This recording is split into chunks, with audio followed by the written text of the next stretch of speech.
അസ്സലാമു അലൈക്കും വറഹ്മത്തുള്ളാഹി വബറകാതുഹു.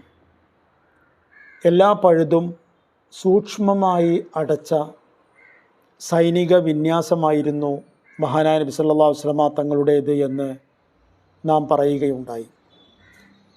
അതിലേറ്റവും പ്രധാനപ്പെട്ട ഒരു നീക്കമായിരുന്നു കുന്നിൻ മുകളിൽ നിർത്തിയ അമ്പെയ്ത്ത വിദ്യക്കാർ. ഇപ്രകാരം തന്നെ മക്ക സൈന്യവും അവരുടേതായ പരമാവധി ശേഷി ഉപയോഗപ്പെടുത്തിക്കൊണ്ട് തന്നെ ശാസ്ത്രീയമായി ബുദ്ധിപരമായി അവരുടെ സൈന്യത്തെയും വിന്യസിച്ചു. മുമ്പിൽ നിൽക്കുന്നത് അബൂ സുഫിയാൻ ബിൻ ഹർബാണ്. അതോടൊപ്പം Khalid bin Walid, Ikrima bin Abi Jahl തുടങ്ങിയ ഏറ്റവും പ്രധാനപ്പെട്ട മക്കയിലെ പോരാളികൾ, വില്ലാളി വീരന്മാർ എല്ലാവരും ഉണ്ട്. ഒപ്പം സ്ത്രീകളുമുണ്ട്. സൈന്യം യുദ്ധത്തിന് വേണ്ടി അണിനിരന്നപ്പോൾ ഈ സൈന്യ അംഗങ്ങളുടെ അല്ലെങ്കിൽ സേനാംഗങ്ങളുടെ മുമ്പിലേക്ക് സ്ത്രീകൾ ഇറങ്ങി വന്നു എന്നാണ് ചരിത്രം. അവരിറങ്ങി വന്നുകൊണ്ട് അവർ മനോഹരമായ ചില പാട്ടുകൾ പാടിയെന്നാണ്. അവർ വന്നിരിക്കുന്നത് തന്നെ സത്യത്തിൽ അതിനാണല്ലോ. അതായത് തങ്ങളുടെ യോദ്ധാക്കളെ പ്രോത്സാഹിപ്പിക്കുക, അതാണ് അവരുടെ ഉദ്ദേശം. ഇൻ തുഖ്ബിലു നുആനിഖു വനഫ്രിഷു നമാരിഖു തുടങ്ങിയ മനോഹരമായ കവിതകൾ അവർ ആലാപിച്ചു. നിങ്ങൾ വിജയശ്രീലാളിതരായി ഞങ്ങളുടെ അടുക്കലേക്ക് തിരിച്ചു വന്നാൽ ഞങ്ങൾ തീർച്ചയായും നിങ്ങളെ ആശ്ലേഷിക്കും. മാത്രമല്ല, നിങ്ങൾക്ക് വേണ്ടി ഞങ്ങൾ പുള്ളിക്കമ്പളങ്ങൾ വിരിക്കുകയും ചെയ്യും. അതേസമയം നിങ്ങൾ നിരാശരായിട്ടാണ് വരുന്നത് എങ്കിലോ ഞങ്ങൾ എന്നേക്കുമായി നിങ്ങളിൽ നിന്ന് തിരിഞ്ഞു കളയും തുടങ്ങിയ ആശയങ്ങളുള്ള വരികളായിരുന്നു ആ സ്ത്രീകളുടേത്. അവരുടെ കൂട്ടത്തിൽ അങ്ങനെ രണ്ട് വിഭാഗം നിന്നു. അവരുടെ കൂട്ടത്തിൽപ്പെട്ട ഏറ്റവും പ്രധാനപ്പെട്ട ഒരു യോദ്ധാവുണ്ടായിരുന്നു, തൽഹത്ത് ബിൻ അബൂ തൽഹ അൽ അബ്ദരി.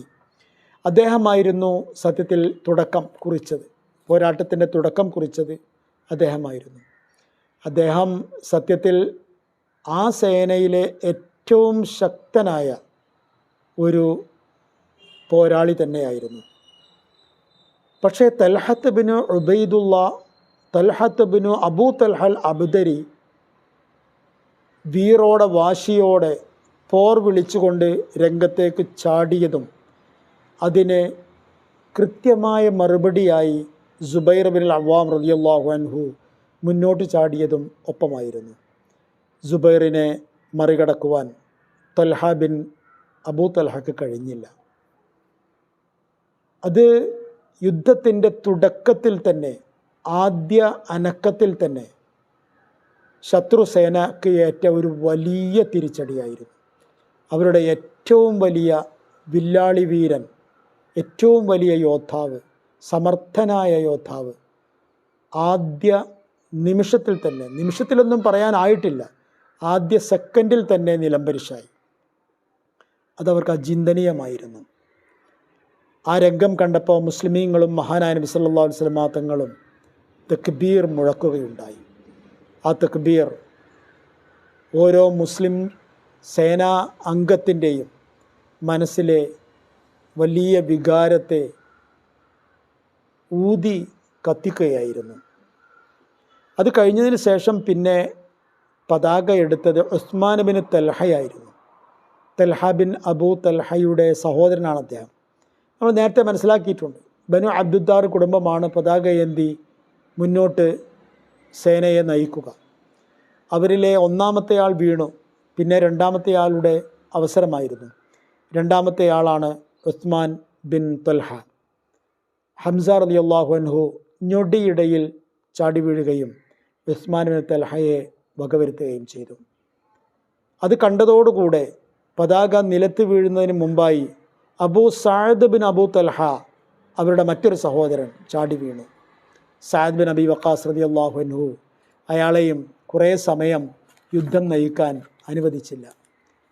പിന്നെ അവരുടെ മറ്റൊരു സഹോദരൻ മസാഫിഅ ബിൻ അബൂ തൽഹ രംഗത്തിറങ്ങി ആസിബിന് സാബിത്തുൽ അൻസാരി റളിയല്ലാഹു അൻഹു അദ്ദേഹത്തെ നേരിട്ടു. പിന്നെ പതാക ഏന്തിയത് കിലാബ് ബിൻ തൽഹയായിരുന്നു. സുബൈർ ബിൻ അവ്വാം റളിയല്ലാഹു അൻഹു തന്നെ അതും കൈകാര്യം ചെയ്തു. അത് കഴിഞ്ഞിട്ട് പിന്നെ ജുലാസ് ബിൻ തൽഹയുടെ അവസരമായിരുന്നു. തൽഹത്ത് ബിൻ ഉബൈദുല്ലാ റളിയല്ലാഹു അൻഹു ആ വെല്ലുവിളിയും നേരിട്ടു. ഇപ്പോൾ 6 പേരാണ് ആദ്യ മിനിറ്റിൽ തന്നെ വീണത്.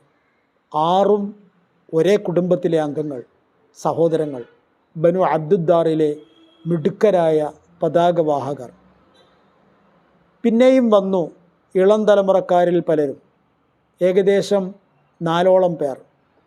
അതോടെ 10 പേരായി. 10 പേരും യുദ്ധത്തിൻ്റെ ആദ്യ നിമിഷത്തിൽ തന്നെ വീണു എന്നത് മക്കായിലെ സൈന്യത്തെ ഞെട്ടിച്ചു കളഞ്ഞു. അവിടെ പിന്നെ വളരെ ദുരന്തപൂർണമായൊരു കാഴ്ചയുണ്ടായി. അതെന്താണെന്ന് വെച്ചാൽ അവരുടെ പതാക വഹിക്കാൻ ആളില്ലാത്തൊരു സാഹചര്യമുണ്ടായി. അത് കണ്ടപ്പോഴാണ് ബനു അബ്ദുദ്ദാറിലെ ഒരടിമ സഹികെട്ട് ഓടി വന്ന് താൻ അടിമയാണ് എന്നത് പോലും മറന്നുകൊണ്ട് ആ പതാക വഹിച്ചു. പക്ഷേ ആ അടിമയ്ക്കും ദീർഘനേരം മുന്നോട്ട് പോകാനായില്ല. അടിമയും പതാകയും നിലത്ത് വീണു. പിന്നെ പതാക എടുത്തുയർത്താൻ ആരും ശ്രമിച്ചില്ല. ഇങ്ങനെയൊക്കെയായിരുന്നു തുടക്കം. അസ്സലാമു അലൈക്കും വറഹ്മത്തുള്ളാഹി വബറകാതുഹു.